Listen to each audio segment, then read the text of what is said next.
Assalamualaikum warahmatullahi wabarakatuh. Perkenalkan, saya Tri Ardianti Hasanah SGZ MGizi. Saya adalah salah satu dosen di Fakultas Ilmu Kesehatan dan Teknologi Prodi Gizi di Universitas Binawan, Jakarta. Pada kesempatan kali ini, saya akan menyajikan sebuah video pengajaran di mana video ini merupakan pernyataan dosen pada unjuk kerja Tridharma Perguruan Tinggi atau biasa kita kenal sebagai PDD UKT-PT pada bidang pengajaran. Video pengajaran ini merupakan salah satu syarat untuk mengikuti sertifikasi dosen. Adapun konsentrasi keilmuan saya adalah gizi dan juga dietetik. Pada kesempatan kali ini, saya akan menyampaikan salah satu materi pada mata kuliah dietetik penyakit infeksi dan defisiensi. Mata kuliah ini merupakan mata kuliah wajib pada program gizi dengan bobot SKS sebesar 3 SKS, terbagi menjadi 2 SKS teori dan 1 SKS praktikum. Pada proses pengajaran, saya menggunakan teknik delivery, interaction, dan assessment. Di mana delivery merupakan tahapan pengajaran tentang bagaimana kita menyampaikan informasi dan materi ajar yang berhubungan dengan mata kuliah tersebut kepada mahasiswa. Interaction merupakan tahapan pengajaran tentang bagaimana proses interaksi yang berlangsung antara saya sebagai seorang dosen kepada mahasiswa. Assessment merupakan bagian pengajaran di mana proses penilaian akan diberikan kepada mahasiswa selama perkuliahan berlangsung. Mata kuliah ini berlangsung pada semester genap dan terdiri dari 16 kali pertemuan, di mana 2 pertemuan diantaranya merupakan ujian tengah semester dan ujian akhir semester. Sedangkan 14 kali pertemuan yang lain merupakan proses perkuliahan. Deskripsi mata kuliah ini yaitu memberikan pemahaman serta kemampuan dalam menganalisis kebutuhan gizi pada pasien penyakit infeksi dan defisiensi, penentuan status gizi dari masing-masing pasien penyakit infeksi dan defisiensi, teknik penyusunan menu dan cara pemberian makan yang tepat. Metode perkuliahan yang digunakan berupa kuliah tatap muka dan praktikum. Kuliah tatap muka dimaksudkan untuk mengantarkan mahasiswa memahami pokok bahasan dan subpokok bahasanya. Sedangkan untuk praktikum dimaksudkan untuk memperkaya pemahaman teori dalam bentuk diskusi dan penyelesaian masalah dalam kasus, serta latihan dalam rangka penerapan asuhan gizi terstandar. Pada video kali ini, saya akan menampilkan penyampaian materi tatap muka. Adapun capaian pembelajaran lulusan yang akan dicapai pada mata kuliah ini antara lain menginternalisasi nilai, norma, dan etika akademik, menguasai konsep teoritis, prinsip ilmu gizi, pangan gizi, kuliner, analisa zat gizi dalam menunjang pelayanan gizi dan kesehatan dengan memanfaatkan IPTEK secara tepat. Mampu memahami konsep teoritis dietetik secara mendalam untuk dapat memformulasikan pemecahan masalah gizi perorangan, keluarga, kelompok, dan masyarakat melalui penilaian status gizi sesuai asuhan gizi terstandar. Mampu menentukan diet pada penyakit infeksi, mengkaji status gizi, menentukan kebutuhan gizi semua kelompok usia, menerjemahkan kebutuhan gizi pada pilihan makanan dan menu, mengukur, menghitung, menginterpretasikan data komposisi tubuh, serta menghitung formulasi gizi enteral maupun parenteral. Dan yang terakhir, mampu bekerja sama dalam tim dan bertanggung jawab atas hasil kerja mandiri ataupun kelompok dan memiliki sikap yang kritis, empati pada klien dan tim kerja pada tingkat internal serta eksternal organisasi. Adapun capaian pembelajaran mata kuliah yang akan dicapai pada mata kuliah ini yaitu untuk CPMK yang pertama, menjelaskan dan mengaplikasikan pengantar dietetik asuhan gizi di rumah sakit untuk penanganan pasien penyakit infeksi. CPMK yang kedua, menjelaskan dan mengaplikasikan konsep menghitung kebutuhan energi pada pasien sesuai kebutuhan dan penyakitnya. CPMK yang ketiga, menjelaskan dan mengaplikasikan pembuatan berbagai macam standar makanan rumah sakit. CPMK yang keempat, menjelaskan dan mengaplikasikan asuhan gizi sesuai dengan langkah NCP pasien penyakit defisiensi. CPMK yang kelima, menjelaskan dan mengaplikasikan asuhan gizi sesuai dengan langkah NCP pada penyakit tropis. CPMK yang keenam, menjelaskan dan mengaplikasikan asuhan gizi sesuai dengan langkah NCP pada penyakit infeksi sistem pernafasan. CPMK yang ketujuh, menjelaskan dan mengaplikasikan asuhan gizi sesuai dengan langkah NCP pada penyakit infeksi sistem pencernaan atas dan bawah. CPMK ke-8, menjelaskan dan mengaplikasikan asuhan gizi sesuai dengan langkah NCP pada penyakit infeksi selama proses kehamilan dan penyakit infeksi menular. CPMK ke-9, menjelaskan dan mengaplikasikan asuhan gizi sesuai dengan langkah NCP pada penyakit infeksi pada organ hati. Dan CPMK yang terakhir, menjelaskan dan mengaplikasikan asuhan gizi sesuai dengan langkah NCP pada penyakit alergi serta trauma. Dalam mata kuliah ini terdapat 10 materi yang akan disampaikan kepada mahasiswa yang terdiri dari pertama, konsep dasar proses asuhan gizi terstandar, yang kedua, perhitungan kebutuhan setiap pasien, yang ketiga, standar makanan rumah sakit, yang keempat, asuhan gizi pada pasien penyakit defisiensi, yang kelima, asuhan gizi pada pasien penyakit tropis, yang keenam, asuhan gizi pada penyakit sistem pernafasan, yang ketujuh, asuhan gizi pada sistem pencernaan atas dan bawah, yang kedelapan, asuhan gizi pada penyakit infeksi organ hati. Yang kesembilan, asuhan gizi pada penyakit komplikasi kehamilan dan infeksi menular seksual. Dan yang terakhir, asuhan gizi pada penyakit alergi makanan dan intoleransi. Metode pengajaran yang digunakan meliputi ceramah, diskusi interaktif, dan studi kasus. Adapun kriteria penilaian pada mata kuliah ini adalah sebesar 25% untuk ujian tengah semester, sebesar 25% untuk ujian akhir semester, 20% untuk tugas individu, sebesar 20% untuk penugasan kelompok, dan 10% untuk pembagian di dalam kuis. Mari kita beralih ke proses pembelajaran dietetik penyakit infeksi dan defisiensi dengan materi asuhan gizi pada pasien DHF dan juga malaria. Diharapkan setelah mengikuti proses pembelajaran ini, mahasiswa akan mampu menjelaskan dan mengaplikasikan asuhan gizi sesuai dengan langkah NCP pada penyakit tropis, yaitu penyakit DHF dan juga malaria. Selamat menyaksikan. Oke, assalamualaikum warahmatullahi wabarakatuh. Waalaikumsalam warahmatullahi wabarakatuh. Oke, selamat pagi semuanya. Selamat pagi, Ibu. Gimana kabarnya nih, ya? Alhamdulillah baik. Oke, jadi kita ketemu kembali ya di mata kuliah dietetik penyakit infeksi dan juga defisiensi. Kali ini kita akan sama-sama belajar terkait dengan asuhan gizi pada DHF dan juga malaria. Oke, di sini ada yang tahu apa itu DHF? Ada yang tahu singkatannya? Ada yang tahu? Silahkan angkat tangan atau langsung jawab saja ya. Ada yang tahu? Singkatan, oke dia silahkan. Dengue hemorrhagic fever. Oke, ya DHF itu dengue hemorrhagic fever dan itu nama lainnya adalah demam berdarah merah.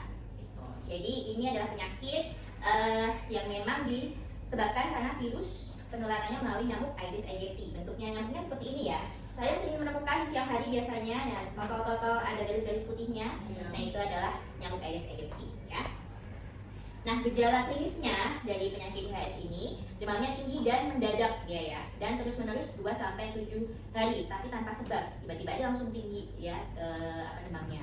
Terus adanya pendarahan ya, juga ada titik-titik merah pada kulit ya sampai mimisan. Nah itu yang gejala klinis yang memang sering dialami oleh pasien DHF. Saat itu juga mengalami shock yang ditandai dengan nadinya lemah ya.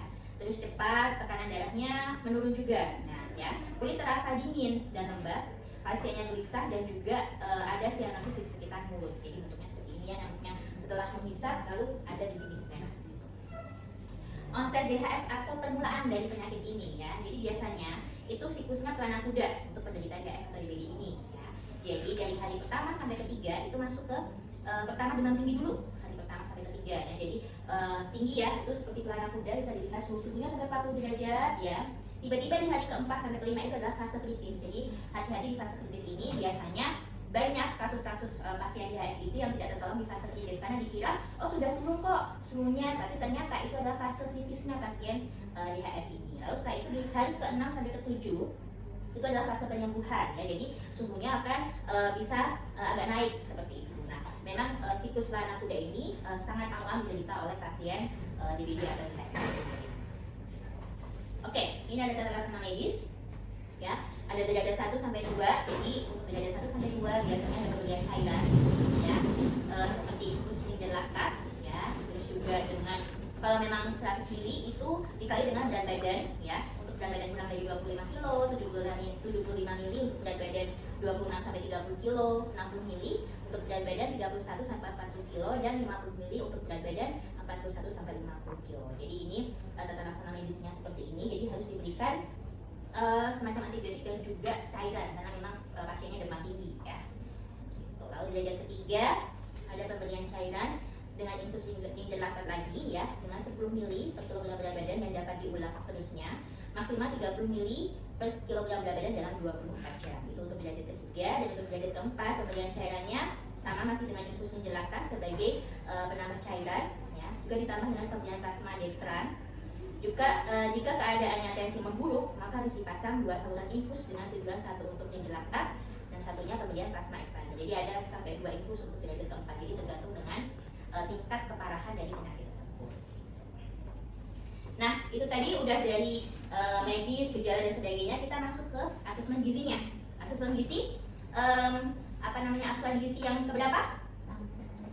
Pertama, ya, asesmen gizi. Nah, jadi yang di asesmen gizi ini yaitu ada antropometri, ya, dari berat badan, tinggi badan si pasien, IMT-nya berapa, lila, ya, mungkin pasiennya karena memang tidak bisa diukur dari tinggi badan, jadi harus menggunakan lila, ya. Terus ada perubahan berat badan tidak dalam beberapa hari terakhir. Lalu dari biokimia, trombositnya itu biasanya yang kita lihat. Leukosit sel darah putih, oke, hemoglobin, ya, dan juga elektrolit. Ya. Lalu untuk fisik klinisnya ada tanda vital yaitu penampakan secara umum, pasien yang mengalami dehidrasi, mengalami mual muntah, ya. Lalu dietarinya atau riwayat makannya itu juga harus dilihat, dan asupan makan food recall dengan menggunakan food recall itu seperti apa. Nah, ini asesmen gizinya digali dari antropometri, biokimia, fisik klinis dan juga dietarinya. Nah, kita masuk ke tata laksana gizi, ya. Jadi tujuan dari tata laksana gizi ini untuk pasien DHF yaitu memberikan makanan yang memenuhi kebutuhan gizi, mengatasi dehidrasi yang pasti, mencegah dan mengurangi kerusakan jaringan tubuh serta mempertahankan status gizinya jika memang ada status gizinya yang tidak normal seperti itu. Cara dietnya energi sesuai kebutuhan, ya, proteinnya tinggi, ya, lemak dan karbohidrat cukup, cairan sesuai kebutuhan, vitamin C, A dan K serta zat besi sesuai kebutuhan, ya. Lalu berikan makanan yang mudah cerna. Itu untuk cara dietnya. Nah, itu tadi untuk pasien DHF, ya. Sekarang ke pasien yang malaria. Malaria juga sama, dia sama-sama penularan penyakitnya melalui virus. Nah, ini virusnya itu dari nyamuk Anopheles butina, bentuknya seperti ini. Bedanya dengan yang nyamuk tadi apa? Yang tadi ada garis-garis. Di sini nyamuknya memang beda. Biasanya yang terkena malaria itu adalah pasien-pasien dari daerah timur. Jarang ada pasien yang di sini, ya. Jadi bagi orang-orang, ya, atau pasien yang memang menderita malaria itu dilihat dulu nih riwayatnya dulu tuh sempat tinggal di daerah timur atau tidak, gitu ya. Mungkin itu yang menjadi kenapa dia bisa sampai sakit malaria, karena di sini tuh memang jarang sekali ya ditemui pasien dengan malaria. Nah, ini ada beberapa jenis malaria, ya. Ada Plasmodium vivax, yaitu malaria tettiana, ya. Lalu Plasmodium falciparum sebab penyebabnya jadi malaria tropika. Plasmodium malariae jarang menginfeksi di Indonesia, mungkin di luar negeri, ya. Plasmodium oval, ya, pernah ada di Papua, Pulau Timur dan juga Pulau Owi. Jadi memang ini ada beberapa jenis malarianya, jadi ada beberapa jenis, ya. Beda dengan DHF, ya, hanya ada satu jenis, ya. Tapi kalau untuk malaria ada beberapa macam. Jadi ini penampakan sel darahnya, ya, sel darahnya bentuknya seperti ini, kok beda-beda gitu kan. Nah, ini adalah beberapa jenis dari penyakit malaria. Oke. Penularan malaria secara alamiah itu melalui gigitan nyamuk Anopheles, ya, khususnya Anopheles betina. Penularannya dapat dibagi menurut cara penularannya yaitu karena bawaan, ya, mungkin dari ibunya kena hisapan nyamuk, ya, nyamuk Anopheles lalu pindah ke janin, ya. Lalu penularan secara mekanik terjadi melalui transfusi darah atau jarum suntik. Lalu penularan secara oral pernah dibuktikan pada ayam, burung dara dan juga monyet. Nah, jadi memang kalau malaria ini nanti, ya, itu penularannya memang dari beberapa cara, yaitu adalah yang paling sering karena gigitan nyamuk Anopheles betina. Gejalanya sama dengan DHF, ya. Jadi nyamuknya itu menghisap, ya, darah, ya, di dalam ke pasien tersebut lalu menginfeksi liver, ya. Lalu setelah itu menginfeksi sel darah merahnya. Lalu itu nanti berulang seperti itu, ya. Jadi ada telur di situ, lalu nanti berulang kembali, ya, sampai seperti lingkaran siklus dari penyakit malaria. Jadi memang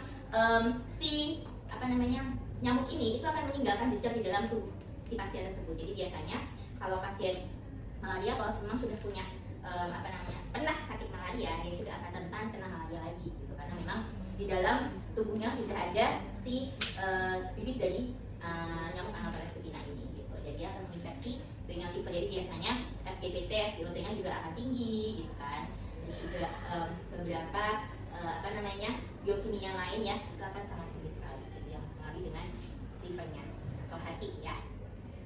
Gejala dan penularan malaria ini terkait gizinya, ya. Demam karena infeksi, ya. Berarti kalau demam karena infeksi, apa salah satu pemicunya atau apa yang bisa kalian lihat karena infeksi kira-kira? Demam karena infeksi, ada yang tahu?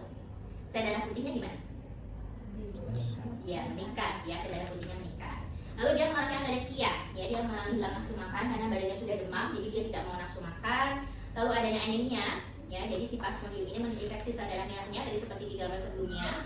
Icterus ya mengalami kuning karena menginfeksi hati, jadi badannya akan beberapa bagian tubuhnya akan mengalami warna kuning dan berubah. Lalu splenomegaly yaitu pembesaran limpa, ya jadi hatinya mengalami pembesaran seperti itu. Selain itu juga ada sakit kepala, ya gejala bukan klinis ya, gejala klinisnya sakit kepala, demam, mudah lelah, nyeri otot, sakit punggung, panas dingin, sering berkeringat, ya batuknya kering gitu kan, limfanya besar, mual, muntah. Nah itu beberapa gejala dari malaria ini.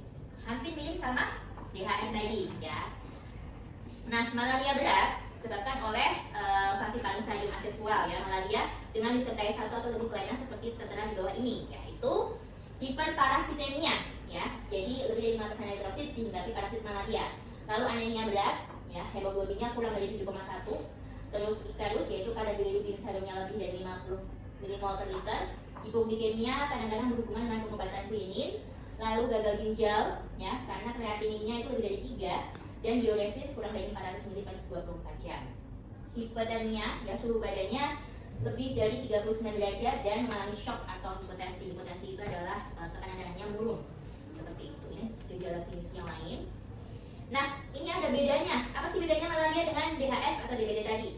Ya, ternyata dari gejala.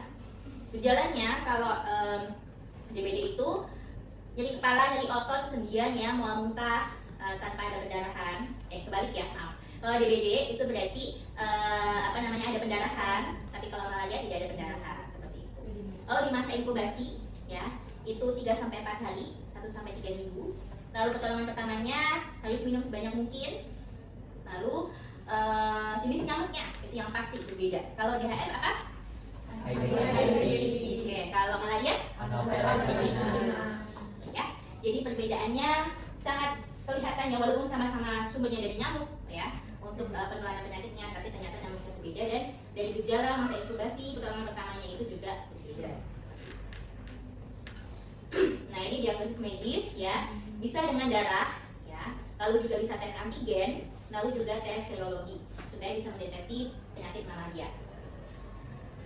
Tata laksana medisnya dalam pencegahan konsumsi obat anti malaria ya, seperti kloroquine, fansidar ya, terus memakai obat anti nyamuk supaya terhindar dari gigitan nyamuk ya. Lalu juga ada fase stadium parasit ya, ini juga beberapa tata laksana medis yang memang bisa mencegah terjadinya gigitan nyamuk, dan juga kalau memang sudah tergigit ya konsumsi kloroquine dan juga fansidar. Nah ini asesmen gizinya sama ya, ada antropometri, terus juga dari BPTB, IMT, Lila gitu kan, terus dari biokimia, dari HB, hematokrit, serum, zat besi, ferritin, ya, albumin, CRP, ya, terus juga fisik klinis seperti penampakan umum, kelelahan nyeri perut, mual muntah, sampai ke dieteri, yaitu riwayat makan dan juga menggunakan asupan makan untuk dikornya seperti apa. Ini yang akan kalian gali supaya bisa mendapatkan asesmen gizi, supaya bisa lanjut ke diagnosis gizi. Ya. Nah, ini diagnosis gizi yang mungkin, contohnya peningkatan kebutuhan energi berkaitan dengan penyakit atau adanya demam. Nah ini peningkatan kebutuhan energi itu berarti NI ya. Peningkatan kebutuhan zat gizi mineral, vitamin ditandai dengan nilai Hb rendah atau hematokrit rendah, ini juga masih sama ya dengan NI ya. Lalu asupan oral tidak adekuat, NI. Perubahan nilai laboratorium terkait gizi, gangguan gastrointestinal, NC ya, klinis karena dia gastrointestinal ya, di bagian perutnya ada gangguan. Nah ini paling tidak terkait dengan ini. Kalau ND kira-kira pengetahuan, mungkin mengatakan tadi ya malaria karena memang dia tidak tahu ternyata ini sakitnya malaria ya, jadi tahunya ini adalah DB, ternyata penanganannya berbeda gitu karena ternyata sakitnya malaria seperti itu. Nah tata laksananya tujuannya untuk mengatasi anemia dari kehilangan darah atau adanya parasit, mencegah adanya perforasi atau obstruksi saluran pencernaan, meningkatkan atau mempertahankan status gizi dan juga nafsu makannya, serta mencegah adanya defisiensi gizi lebih lanjut. Ya. Lalu syarat dietnya, energinya tinggi sama, energi tinggi, lalu proteinnya juga tinggi ya. Terus disesuaikan dengan kondisi terutama lansia atau jika ada gangguan ginjal. Nah ini sama di perhitungan karena tadi di awal bahwa ada gejala klinisnya, yaitu gejala klinis dan juga laboratorium ya. Dari laboratoriumnya ternyata juga kreatinnya juga akan mengalami peningkatan pada pasien malaria. Lemak dan karbohidrat yang cukup, cairan sesuai kebutuhan, perlu adanya vitamin C, B kompleks, dan zat besi sesuai kebutuhan, dan berikan makanan yang mudah dicerna, sama-sama ya, mudah dicerna juga. Karena sama-sama gastrointestinalnya juga akan mengalami gangguan di situ untuk pasien DHF dan juga pasien malaria. Nah, kebutuhan energi karena memang ada demam ya. Ini ada karena adanya gangguan metabolisme zat gizi makro dan mikro, gangguan penggunaan glukosa ya. Jadi glikolitisnya meningkat, gluconeogenesisnya meningkat, terjadi resistensi insulin sehingga meningkatkan glukosa darah, peningkatan katabolisme lemak, lalu ada peningkatan katabolisme protein dan peningkatan utilisasi vitamin dan juga mineral dalam tubuh karena adanya infeksi itu tadi. Lalu untuk kebutuhan energi menghitungnya pakai BMR, ada faktor aktivitas dan juga faktor demam ya. Jadi ada penambahan 13% di situ daripada untuk menghitung kebutuhan energinya gitu ya. Nah, ini contoh perhitungannya. Contohnya kalau ada Nona A usia 23 tahun, diagnosis malaria, berat badannya 55 kg, tinggi badannya 160 cm, demamnya 38 derajat Celcius, ada mual muntah, tidak ada gejala anemia, aktivitasnya bed rest ya. Jadi ini perhitungan dengan cara cepat.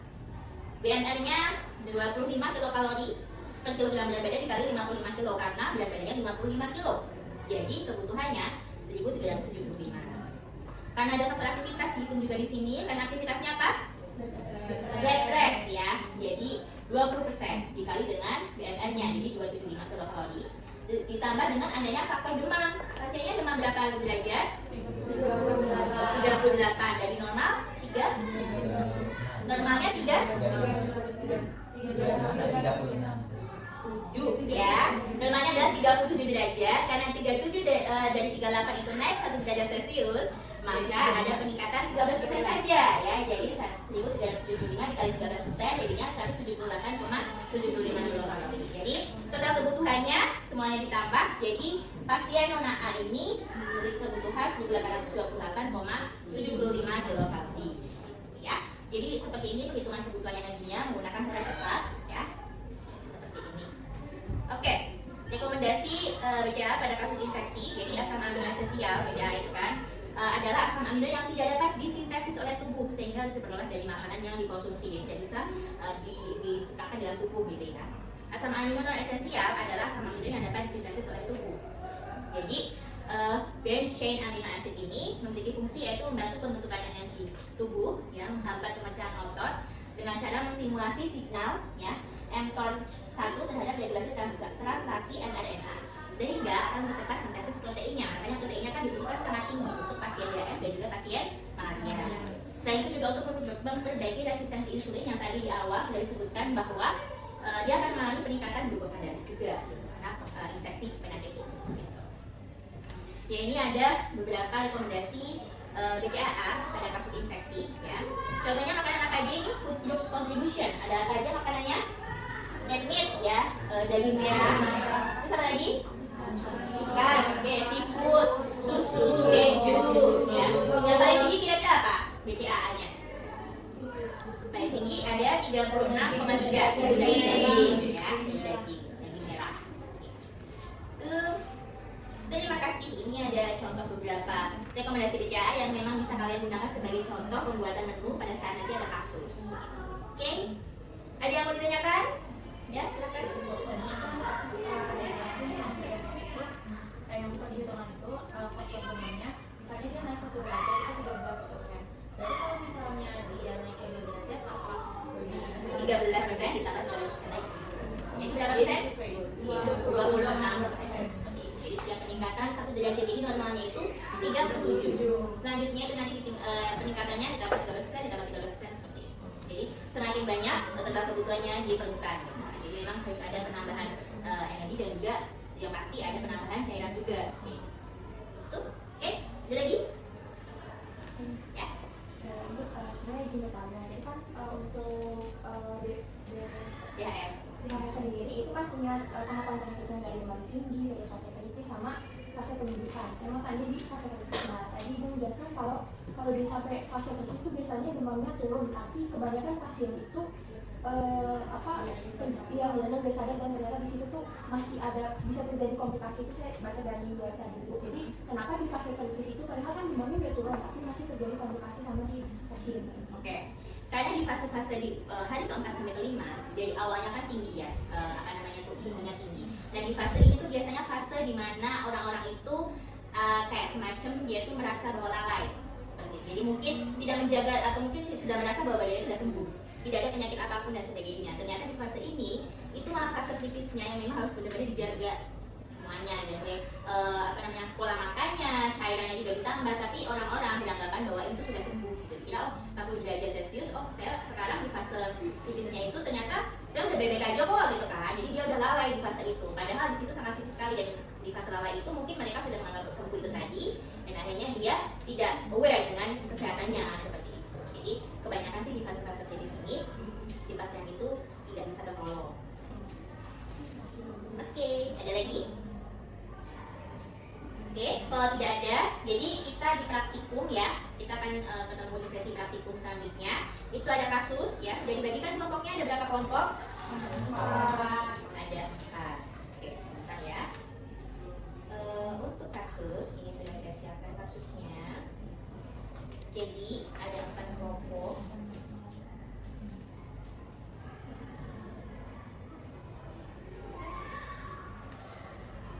Oke, kelihatan nggak? Oke, ada 2 kasus ya. Kelompok ganjil mengerjakan kasus malaria ya. Lalu ada kelompok DHF ya. Itu untuk kasus dengan kelompok genap. Jadi sama-sama kasusnya terkait dengan infeksi. Yang satu malaria, satunya DHF. Jadi buatlah asesmen atau pengkajian gizinya untuk kasus tersebut lengkap dengan screening gizinya. Jadi ini agak cuma asesmen atau pengkajian gizinya, jadi sampai diteruskan sampai ke menu. Ya, jadi pembuatan menu per kelompok seperti biasanya. Berarti menggunakan NCP apa?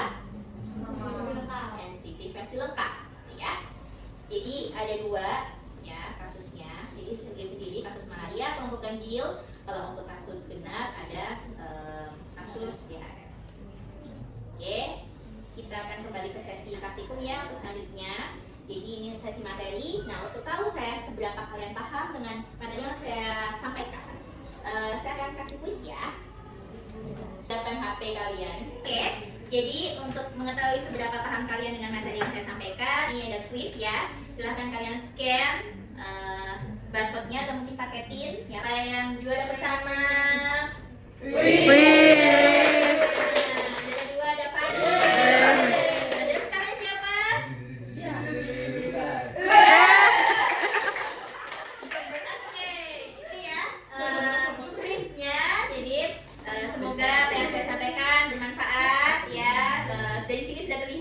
Dia sudah sangat memahami sekali materi yang saya sampaikan. Terima kasih untuk yang lain juga ya. Jangan lupa kita ke sesi praktikum ya untuk kasusnya. Jadi untuk sesi materi kita cukupkan sekian ya. Salah-salah saya minta maaf. Wassalamualaikum warahmatullahi wabarakatuh. Selamat pagi semuanya. Waalaikumsalam warahmatullahi wabarakatuh. Pagi Bu. Binawan University makes your dreams come true.